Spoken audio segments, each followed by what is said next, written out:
Hello and welcome to Bucks Podcast. I'm Anthony Deneau along with Kyle McEwen. We're going to be talking about some Bucks basketball as usual. Feels like it's been forever since we saw them play, but we now know who their first round opponent will be, Kyle. Yeah, the Miami Heat, which is fun. It's going to be at least a little bit more competitive than the Chicago Bulls would have been, but ultimately, I still think the Bucks are going to be able to take care of them in probably 5 or 6 games at most. Okay, tell me why you think the Bulls are less competitive than the Heat will be. The defensive guys that the Heat can throw at the Bucks in Jimmy Butler and Bam Adebayo primarily, and that's about it. It's just looking over at the Bulls and who do they have defensively that's going to do anything to really stop the Bucks if in regards to Giannis or several of their other options. Okay, see, in my mind, I guess I feel like the Bulls create a similar challenge and one that might be similar to the Celtics down the road, just in terms of having two very good wing players that you have to pay attention to in Levine and DeRozan, and hope maybe potentially in the third round, Tatum and Brown from the Celtics. And then also, I thought maybe though the travel would be beneficial for the Bucks playing the Bulls. You only have to go a very short distance to get to Chicago from Milwaukee. But then that also brings in a lot of Bulls fans to your home games, but then you also have a lot of Bucks fans for your road games. So I was kind of wondering, these are just some of the things that I was bouncing around, I guess, as possibilities as to kind of pros and cons for the two. But we know it's going to be the Heat. This will be the third time they faced off against the Heat in the last four playoffs. 2020, Bucks lose to the Heat. The Heat go on to the Eastern Conference Finals. 2021, the Bucks beat the Heat in the first round. That's the one where Bryn Forbes outscored Jimmy Butler, and the Bucks went on to win the title. And then now we've got our third matchup in the last 4 years with these two teams. You said you still expect the Bucks to take the series somewhat handily. Do you worry a little bit of just about the rest versus rust? The Heat are coming off of intense, close playoff victory within 48 hours playing another game. Yes, they do have to travel in the meantime, but do you see the Heat just because they just won an important game in a literal playoff do or die atmosphere? Does that benefit them a little bit in game one? It might have them a little bit more keyed in for the first game, but then again, the Bucks are going to be thirsty after having rested for as long as they did too. Like I could definitely construct a narrative that says the Bucks could be just as hungry or maybe having played in an elimination game already, the Bulls might have actually burned off some of their wick in regards to Sure. their desire. Not a deep team. I mean that I Nope. think plays a role. An older team similar to the Bucks, not as old, but certainly not as deep as the Bucks, who have 11 different guys who could play playoff minutes, maybe even more if you want to include Dragic. And maybe this is a series that you do see. You don't expect to see Dragic. I guess only because the Heat familiarity is Oh yeah, yeah. why I think there's a chance that you would see him here. But I don't think it'll be huge minutes. I don't think it'll be a major role, but I'm wondering how deep the Bucks decide to go in this first round against the Heat, and who ends up on the outside of the rotation. Once again, the Wes Matthews, Pat Connaughton kind of area of the spots 10, 11 through 12 on the Bucks roster, and how that all gets divvied up. But of course, you've got Grayson Allen and Pat Connaughton coming off of right ankle injuries, but both were, I believe, full participants in practice. And it was reported that it was one of the most intense practice the Bucks had had at least since the All-Star break, if not even before then. That's Um, great. That's great to hear. And do you know if Middleton practiced? he was a partial participant, and I think the plan is for him to play or at least try. But I think they're still. I don't know if that's not official yet, but he was at least a participant in practice and trending the right way. Okay, yeah. It looks like Eric Name said he was a full participant, him, Connaughton, and Allen. So that's great. That's really great news. Because if Middleton's healthy, then the Bucks have too much depth for Miami to really take them more than 6 games. So that's what I wanted to ask you next. Your prediction in terms of games, if is there a specific game you feel like the Bucks will lose? Because game one is the one that I'm questioning the most. I mean, no, I would say either game 2 or 3, just because game 2 can sometimes be a little bit of a trap, and if they win both of their home games to start the series, then you would expect Miami to really come out hard in game 3 and put up a tremendous fight. So uh that's where I would think we'd see the first loss. I don't think it's going to be the first game. I really don't. Okay, yeah, that's the one I question the most. Like I said, just the Heat having played 2 intense games where the Bucks, even before the end of the regular season, hadn't really played an extremely important game because of the lead that they had. I mean, you could argue it's been over 2 weeks, or you could argue it's been 10, 11 days since last Wednesday, or even going back to that Celtics game a couple weeks ago, that in terms of the most important or pressure, I guess, that the Bucks have faced in a one-game situation. But the Bucks are the deeper team, and I expect them to win the And series, of course. we know any team can show up and have a dud of a night, no matter how deep they are. But when you look at these Bucks guys and the personalities they have on the team, or the desire that's on this roster, Giannis, Grayson Allen, even, but Drew Holiday, Brooke Lopez, those are guys who come. You see their desire, their will expressed in their body language out there on the court, and it gives you more confidence that they're gonna prepare themselves mentally to be ready emotionally for this playoff game. Yeah, and it's a familiar opponent. You have the size advantage, the depth advantage, you have the experience. Plus, I mean, there's just so many things. Home court advantage. There's just too many reasons why I think the Bucks are just too much of a force for most teams, but especially in this first round, just too much for the Heat to handle. Well, and even though the Heat are the 8th seed, it the Bucks aren't going to disrespect them or look at them and play down to the Heat, because they would never look at the Heat and not consider the Heat as a worthy opponent. So that, I think that's another aspect where you're not going to see the Bucks come out soft in the first game. Very interested to see one of the few times really that we've seen Giannis take on one of the other team's dominant stars, dominant players, was against the Heat 2 years ago in 2021. Giannis guarded Jimmy Butler for good portions of that series, whereas we usually see Giannis guard, at least start off guarding a lesser player, a lesser starter on the other team, so that way he can play a little bit more help defense. I wonder if that'll still be the case this year, or if they want to keep Giannis on like a Strus, or I doubt a Vincent, but it's possible. But do you think the Bucks are going to go with Butler, or with Giannis on Butler, or do you think you bring him off the ball, or is you have any other matchups kind of that you're looking forward to?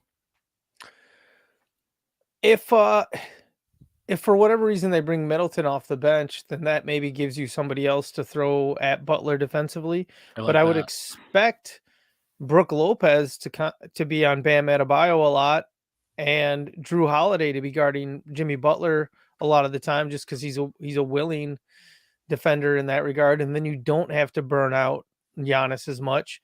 But that's, again, it's just the Bucks' depth. They have so many guys that they can turn to and say, "Hey, all right, we're gonna have you take care of this," because that just opens up things for Giannis or even Drew more to be able to attack on offense, not have to expend as much energy on the defensive side. Also, and you talk about energy expended. Jimmy Butler, Bam, like these guys are gonna have to play upwards of 40 minutes for them to compete in a series. Whereas the Bucks might increase their, they don't like to play their starters 32 minutes tops, really, when it comes to regular season games. I think in the first round, they'll maybe go 30, 34, 35. If it's a close game, maybe you bump them up to 38, but they're so deep and they're kind of prepared for this in so many ways. And it's when we go to and kind of see the second units is when I see the Bucks potentially taking over leads in the game because they do have just the deeper bench. But do you see a situation where, like, what's best case for the Heat is that Tyler Hero has a superstar series, Butler and Bam have as good of series as they've ever had, or like, I mean, what has killed them in the past was the Duncan Robinson situation, but he's not even in the rotation right now. I don't think the point guard play is as good as it was in years past. I think this is a really tough one for the Heat. Yeah, I guess I probably should have talked about Tyler Hero more, but he hasn't really felt like he's been a consistent threat. So it's hard to look at him and say that he's going to be more than a. He's certainly somebody the Bucks are going to have to deal with, but I don't think that he puts the Heat's depth good enough to really make them anybody that the Bucks are going to believe is going to truly challenge them in this first round. A couple of nights ago, we saw Kyle Lowry, who's coming off the bench right now, even though most people would consider him the best point guard on the Heat. But he had a great game, 33 points, and it was in a loss. Tonight, he kind of re-aggravated the knee injury. We didn't really see much of him in the fourth quarter. But I think Javon Carter matches up really well with him. But I'm also interested to see how the Bucks decide to do their starting lineup, because there's kind of two positions that we don't really know. We know Drew is going to start at point guard. We know Giannis at the 4. We know Brook at the 5. But yes, Grayson Allen is the starting shooting guard when he's fully healthy, and he was a full participant, like you said. But then is Chris ready to step up into the starting lineup? Do we see a Jay Crowder situation? I'm very interested to see. We've seen Javon Carter get in the starting lineup at times, but if Lowry comes off the bench, maybe you like Carter off the bench better to maybe match up with him as kind of your spearheading your attack with the second unit. But anyway, any idea of what you'd like to see in for a starting 5 for the Bucks, or you like Middleton off the bench a little bit more just to bring him back somewhat slowly until your chips are down, so to speak? I just don't. If the Bucks think that Middleton needs to play shorter minutes or to try to keep him healthy somehow by playing him shorter minutes so that he is available at the end of games, whatever reasoning they might want to come up with, I'd be okay with Middleton coming off the bench. Obviously, you'd prefer that he's starting and making the core even more of a threat to other Mhm. teams rather than throwing out a Javon Carter or a Jay Crowder or a Pat Connaughton. Although if Middleton did come off the bench, and Grayson Allen is available, I would expect Javon Carter to be the guy they throw in there just because the matchups would make sense so much with Gabe Vincent and Tyler Hero and Max Strus and Jimmy Butler. It's just a smaller team, so it just makes sense to kind of add another a strong perimeter option out there defensively. So much to look forward to. I'm getting very excited for this. Game will be at 5:30 for you on the East Coast, 4:30 on Sunday for in the Central, and then I'll have a 2:30 start for me here out west. So very excited, getting pumped for it as usual. It's not a pushover opponent like we've said, but it is like the Heat as an 8 seed. Like they kind of, this goes back to a Jimmy Butler quote we talked about on our previous show. Yes, they are the 8 seed and they were in the play-in. But maybe that has to do with them not taking the regular season as serious as they should have in the first few months. I mean that those are the comments that we've gotten from Jimmy himself recently. Is just, and he's always kind of played coy or egoic about the fact that, oh, this isn't real, this is just the regular season, or the fact that, playoff Jimmy, all this kind of baloney. So it would have been funny if they got knocked out of the playoffs or didn't even really make the playoffs because they couldn't get through the play-in after all Yeah. his talk about not really playing until the playoffs. It's like, well, then you're not in them, but they pulled it out. So no, the Bucks are, and I mean the Heat are a legit team that could threaten the Bucks if the Bucks have any hiccups or hurdles put in their way in regards to, like, if Giannis has to miss any games for any reason, or even if Chris is out, that does make the Bucks thinner in regards to their options on offense. So that could open the door for Miami if their guys are playing at peak level to to surprise. It's definitely not, if the Bucks had their choice of who they wanted to play in the first round, they wouldn't have picked Miami as I an 8 agree. seed. I agree.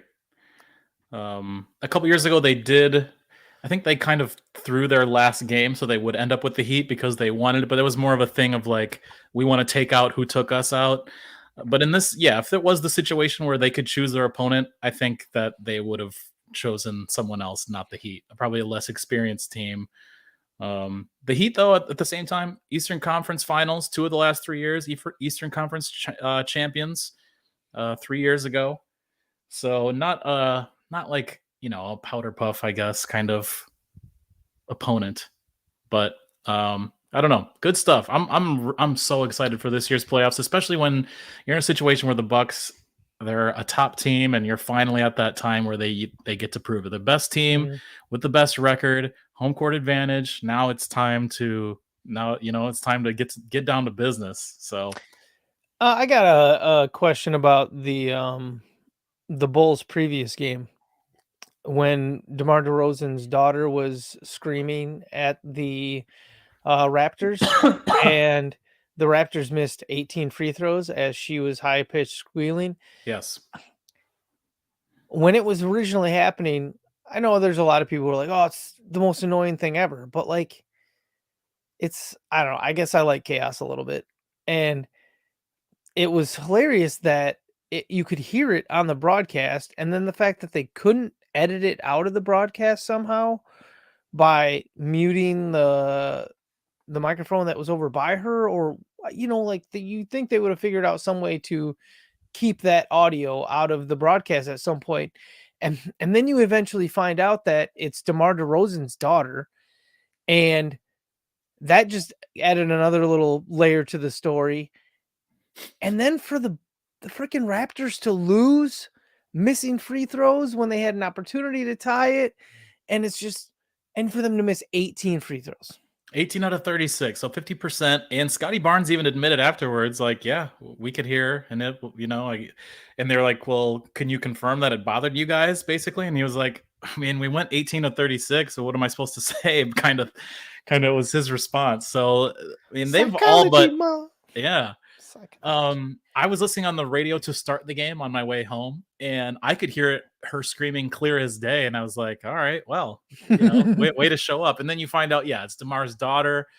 I love it. And to me, if that was a situation at a Bucks game or any game, like, I support that. I support someone doing that. I have no problem with that. And if you're the home team and you're or home crowd and you're so quiet that the screaming and you can see that it's bothering your guys, I think you sort of have to create a white noise. Like, you want to not go crazy like you would for the other team shooting their free throws, but you kind of want to create some white noise, kind of drown her voice out if you actually believe that it is having an effect on your home team's free throw shooting. I think you do the MVP chants, or you do something to create like a little bit of a sound barrier so it's kind of drowned out and it's not just this random screech that is clearly throwing the team off. So I think Raptors fans should have figured that out. Like, if you guys want to stop her from doing that, like, use your own voice and just let's go Raptors, whatever it might be. You know what I mean? It doesn't have to be terribly loud, but just any sort of kind of continuous noise would have helped drown her out. And maybe they would have hit a couple more free throws than we would have had a completely different game tonight. Yep. And I was a little bit surprised that she wasn't allowed to come to this game after the other one was on the road as well. Yeah. But it's probably best that it was a one game anomaly type thing where the magic happened and it got the Bulls to the next game, but they weren't looking at it as like I mean, it would have been fun to see if the gimmick worked a second time. I agree. And but you don't want to put that spotlight on the kid though. I agree, because she was getting a lot of hate. So Yeah, to the point where she had to be removed by Raptors security because of threats that they were seeing on social media or stuff like that, which is like, grow up, Toronto. I don't know. You know, a and bunch of, a bunch of insecure sports fans yeah, like getting upset because a their 10-year-old. their team didn't have the psychological dexterity to be able to like, huh? Oh, okay, this is happening. I'll readjust. They play 41 games on the road. You can't tell me, you know, like they've gone through the booing and people hurling insults or whatever, and a girl screaming during a playing game. Like, you got to figure that out. It's funny though. Is she gonna like years from now? Is she gonna get credit for blowing up the Raptors if they do decide to part ways with Wow. OG Siakam? And their Um, coach, Nick Sure. Nurse. Yeah, exactly. That's Fred hilarious. VanVleet signed somewhere else.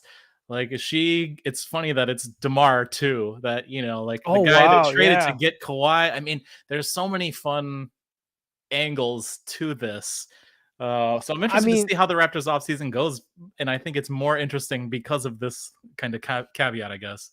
and every time the Bulls play the Raptors next season, even if she's not there, the Bulls should have like a drop button to be playing whenever the Raptors are at Yes. the free throw line.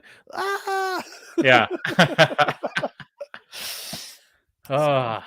But So tomorrow is the beginning of the playoffs. We get you know, four first round game ones tomorrow, another four of all the other series on Sunday. You have any fun upsets that you're looking for, or you know, we think the Bucks will probably handily beat the Heat. It's, to me, it's a 5-game series, maybe a 6-game series. I see the Bucks dropping one. Game one is the one I would guess that they would drop. And maybe another one in Miami, but I still predict the Bucks to come out on top. Is there an upset that you're looking forward to? Is there a series that you're more excited about than another? I mean, Boston's gonna beat the heck out of the Hawks. The Sixers are gonna beat the heck out of the Brooklyn Nets. That would be awesome. If the Nets can pull off something crazy, like Yeah. If Michael Bridges is just that dude, but it won't And happen. I love that they traded him on draft day. His mom worked for the organization. He went to Villanova. You know, like, he's a Philly dude. They trade him, and then also we don't have Ben Simmons playing. He's going to be out for the playoffs, and who knows where he will eventually end up. But that's another interesting piece to all of this, or would have been, with the Ben Simmons James Harden trade and the Embiid Simmons stuff and how that'll all go. But I how do you see the Nets winning? I could see them winning a game or two. They just the thing is, if Claxton gets in foul trouble guarding Embiid, that's kind of it for them. I mean, right? There's, what do they have to back up in terms of like center bench minutes? A lot of 3-and-D guys. Uh, Day'Ron Sharp is all right. But yeah, they don't really have too much. No, look, as much as I'd want to sit here and think about all the creative ways that the Nets might be able to Yeah. pull something off against the Sixers, there's no way, Okay. right? Yeah. I mean, because like the Sixers it's not just James Harden and Joel Embiid. It's Tyrese Maxey. It's Tobias Harris, as much as people don't like him in a lot of respects. D'Anthony Melton, like they've got a good roster there. No. It would take pretty much an like otherworldly series from Bridges to Embiid maybe. would have to get hurt too, Okay.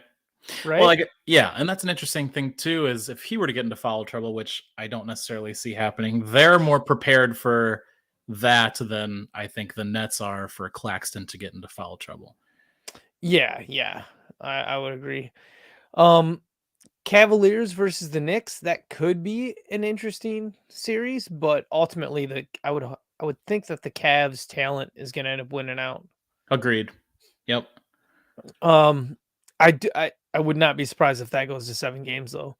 Yep, I would also agree there. Especially if Julius Randle's healthy.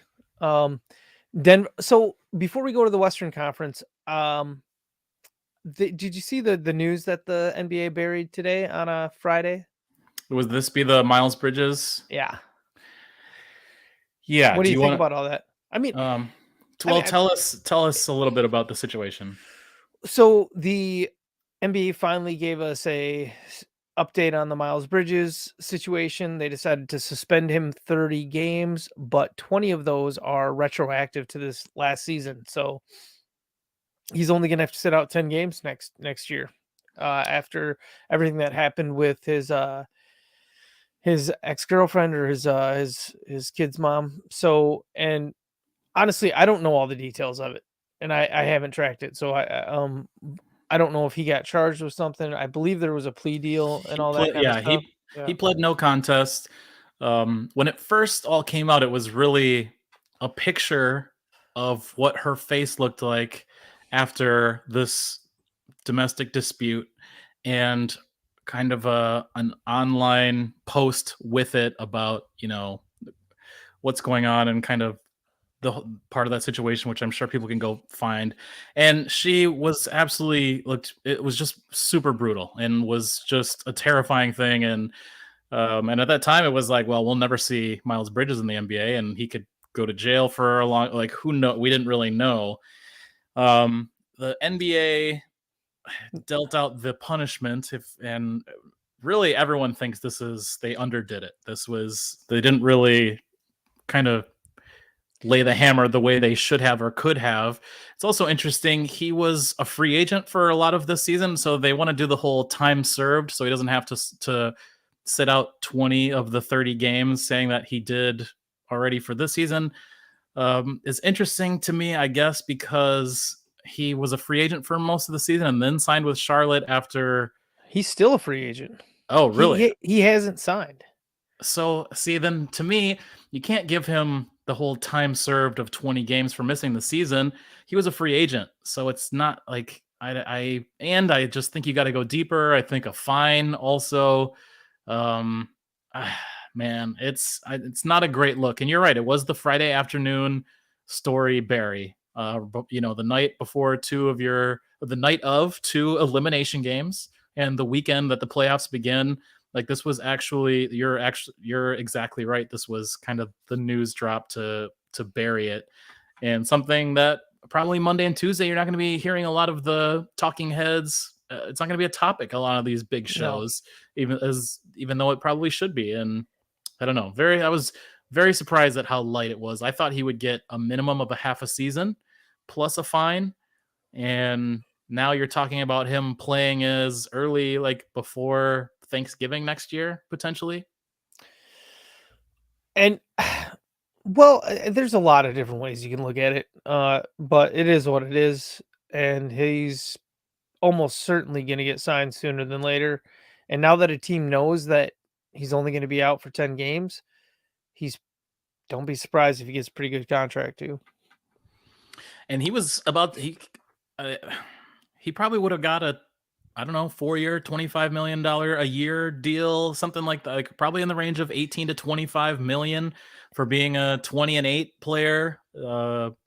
Solid defense, He was like a and a week very away, young player. days away from signing a Yeah, huge deal, and yeah. then Yeah, you're right. This happened last year, just days before free agency hit, and just moronic on his part to be a part of that situation at all. And then you add in the timing of it, it's hard not to say, like, what a moron, you know? Yep. But yep. Yeah, I don't have many more comments about that whole situation. Looking at the West for the playoff situation, ooh, biscuits. You know what? I had it pulled up and then I started clicking on all the Miles Bridges stuff. My bad. OKC is America's team. Yeah, we're still waiting to find out who the Nuggets are going to play between the game tonight. So Yep. we'll figure that out. It's awesome that OKC won the last game against the Yep. Pelicans. But Shea Gilgeous-Alexander's he's that dude. The Grizzlies versus the Lakers. That's going to be a really interesting series. That's what I love this year. So a lot of times in the NBA playoffs, you kind of look past the first round. You have an idea. Maybe there's a series or two, But the West this year, I think, has a lot of fun matchups. The East less so, but the West playoffs, the way it's set up, I'm so excited to see like one of the younger teams, the faster team, in like the Kings against kind of the old heads and the last year's champions, and 4 titles for the Warriors. Wiggins coming back, the Lakers versus the Grizzlies, with the Grizzlies having home court, getting the 2 seed, and the Lakers getting in through the play-in. That series is going to be a lot of fun. Man, we talked about it. Terrell asked you and I on our last episode, like, what team could the Pelicans or Grizzlies be a threat if they're the team that plays, whatever with the Lakers? Like, who can pose a threat to the Lakers? Just because they've been the best team since the All-Star break, and now they're in the playoffs. They're playing the 2 seed in Memphis this weekend. I think Memphis wins this, but I also like the Lakers could win the finals. Like that's that. Do you feel that way at all? I would not count out the Lakers to be NBA champions. No, I mean, I think both these teams have a chance at it. The Lakers definitely have a chance at it just because they've got LeBron and AD.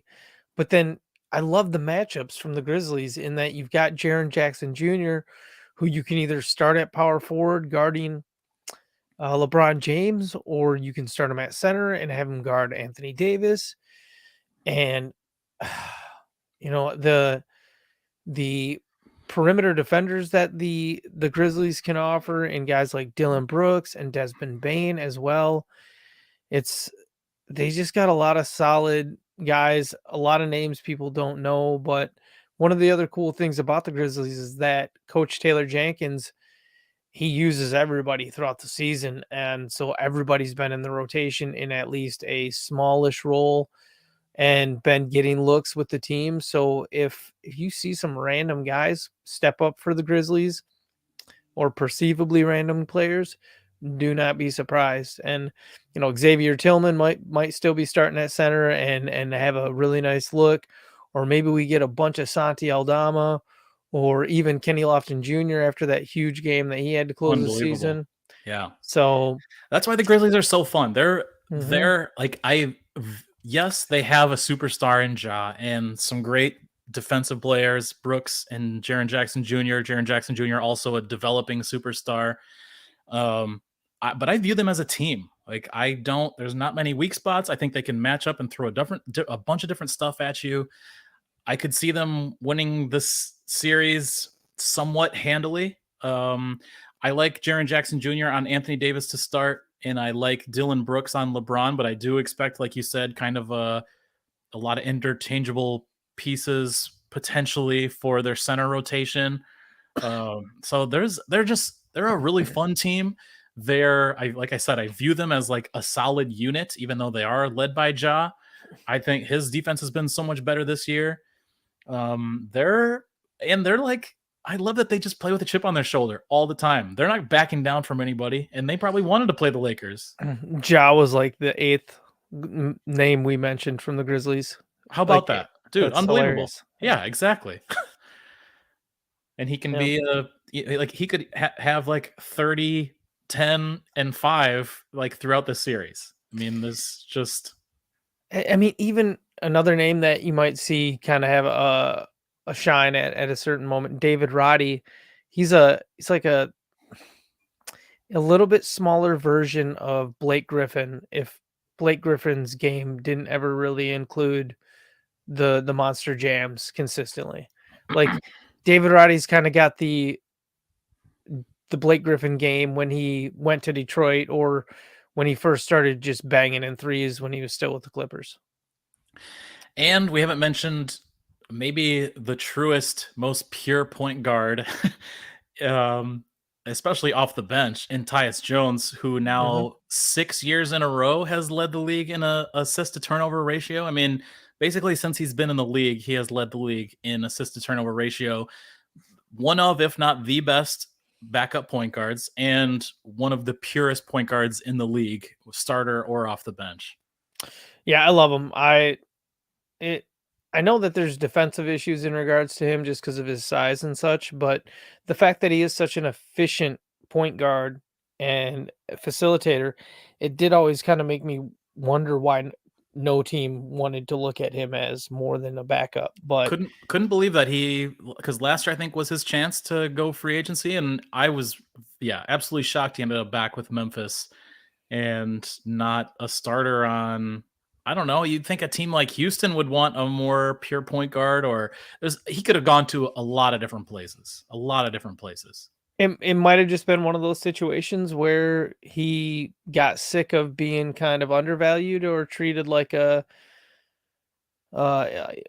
something some leftovers, and with the Grizzlies actually respecting him and his role over the last couple of Sure. years, even though it's still the same thing he was playing when he was with the Timberwolves, essentially. It's I guess the respect just is what kept him there. You're right though. The rest of the series out in the West are great. Sacramento versus Golden State is going to be a lot of fun, hopefully. Although you could always see the Warriors step up and just decimate them. The Interesting Suns, in that one that for the Warriors Kings, the Warriors awful on the road this year, but of course their first round opponent is the smallest distance that they could possibly go for a first round. Like I know that Kings fans have been waiting to get back in the playoffs, and there was the longest drought in the NBA and most pro sports for playoff droughts. I expect there to be a lot of Warriors fans in when it comes to these games, even when the Kings are playing in their building, which they will be for the first two games. So I expect a lot of Warriors fans. Do you think the Kings have a chance?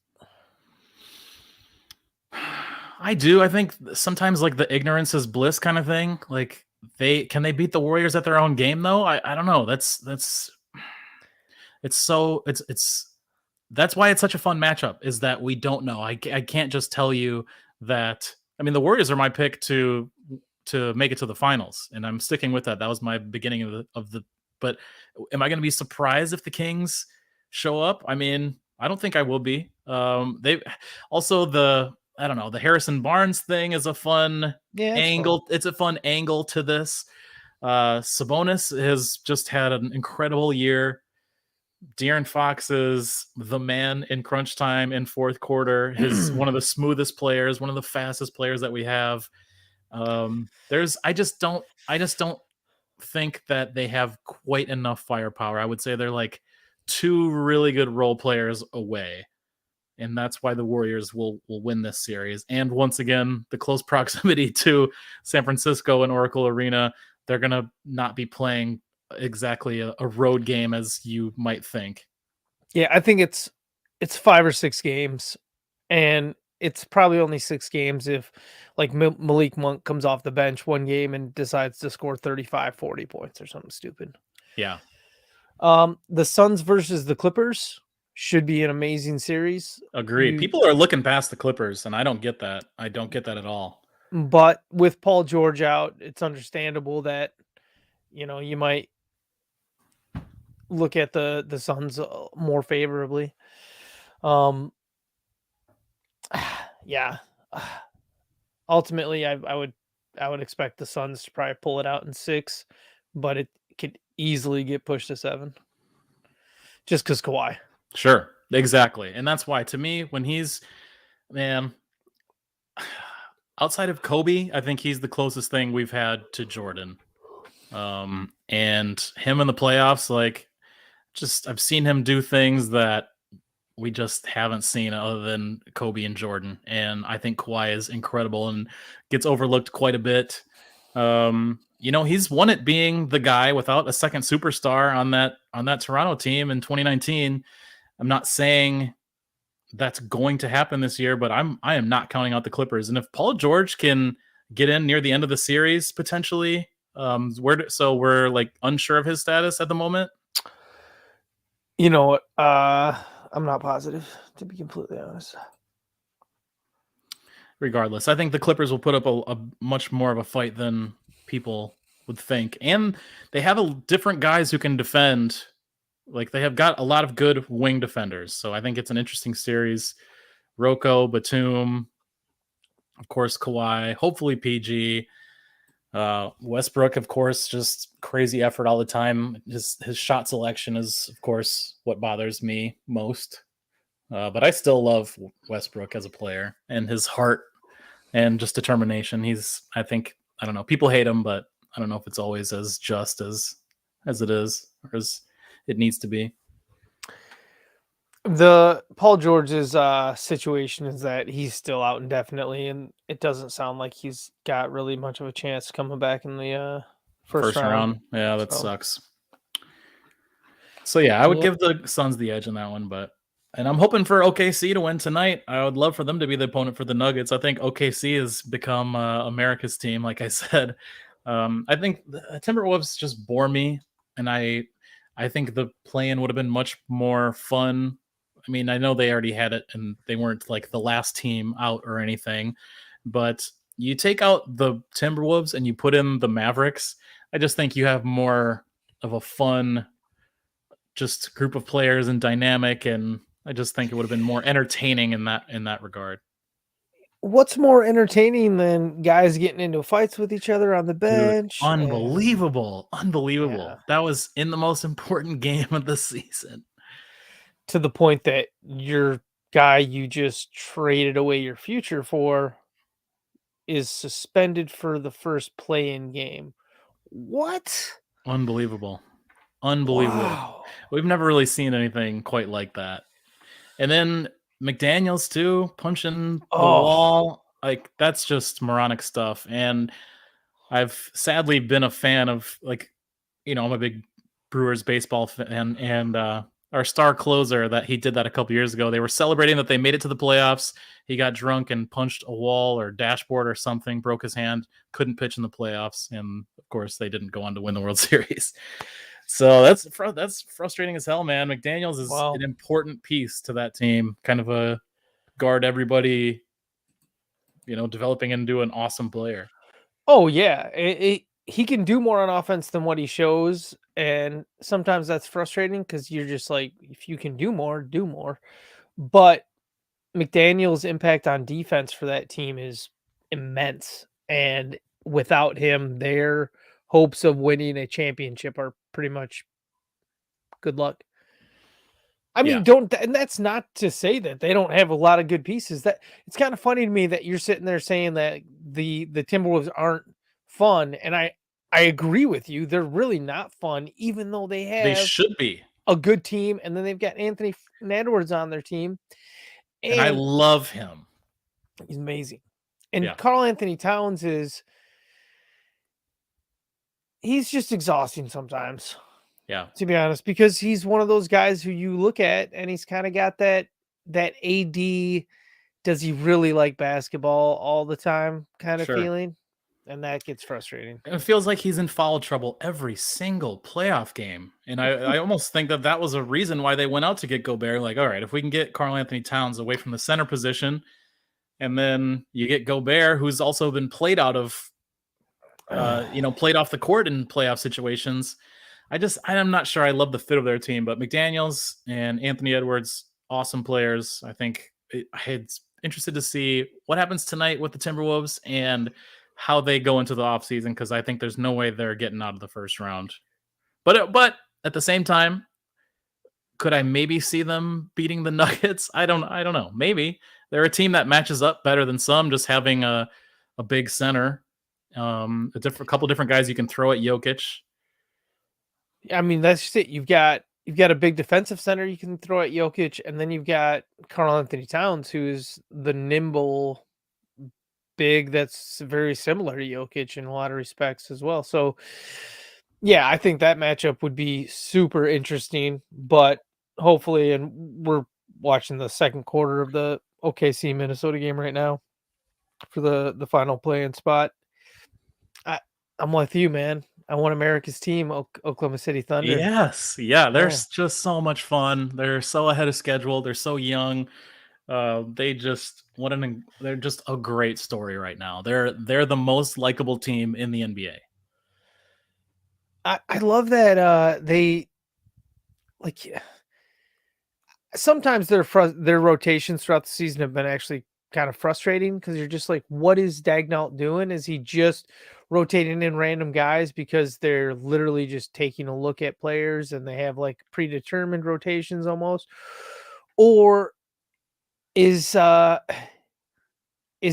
genuinely rewarding guys who deserve it and things like that. So that was hard to see, but I did love that Jalen Williams, the center, was still in the starting lineup for their playing games, and like because they had been starting him for the last quarter of the season. It was just cool to see that he still got that opportunity to play in the high leverage moment, even though they have other options on the bench that they could have used that are more veteran in regards to like Jeremiah Robinson or Dario Saric Yeah. or whoever else. No, and that's why, especially you're in this situation, are they going to win the title? No, but if you can get your young guys as much playoff experience as possible, another reason why winning tonight is such a big deal. Like, play your young guys in this situation. That way, next year when you can maybe have a chance at a top 5 seed, then you've already been through it a little bit.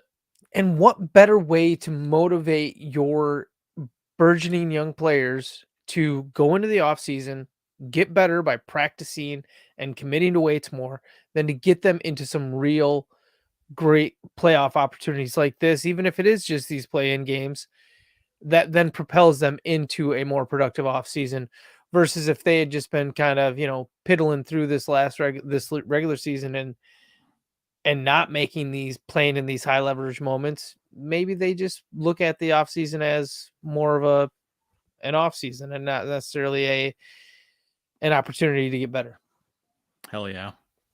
Or at least as much as one, because it's easier. They're going to be able to go into the gym and have that motivation of, if they lose, which they will eventually in these playoffs, whether it's this playing game or not, and that'll, that sting of loss or that feeling of being in these playoff moments where the crowd is going all crazy and you just feel that energy, it's going to motivate them in ways that, like you said, it's great to get that experience for your younger guys. Absolutely. We've talked a lot about stuff. Yes, we did. I think we did more of a round 1 playoff stuff than we did anything Bucks related, and that's okay.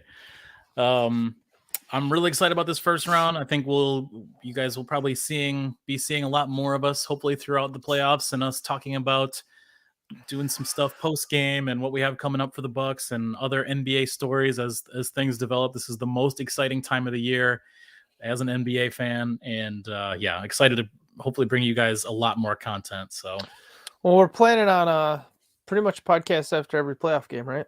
Yep, that's the plan. So if you guys want to check us out after each game, Sunday. That's right. Sunday is the next one. So, and then I will have the shows uploaded, at least the audio, so you guys can listen to them on iTunes, on Google Play, on Spotify, Amazon Podcasts, wherever you guys get your podcasts. You guys can listen to us as well, in addition to checking out our YouTube channel. Please like, subscribe, rate, review, all that good stuff. And if you do, Kyle will come to your house and give you a foot massage. I'll activate your reflexology, heal your liver and other stuff by pressing certain points on the bottom of your feet. If you have bunions, I would avoid those. All right, guys. Thanks for checking us out. For Kyle, I'm Anthony. We'll catch you next time, Sunday afternoon. Go Bucks. I love you.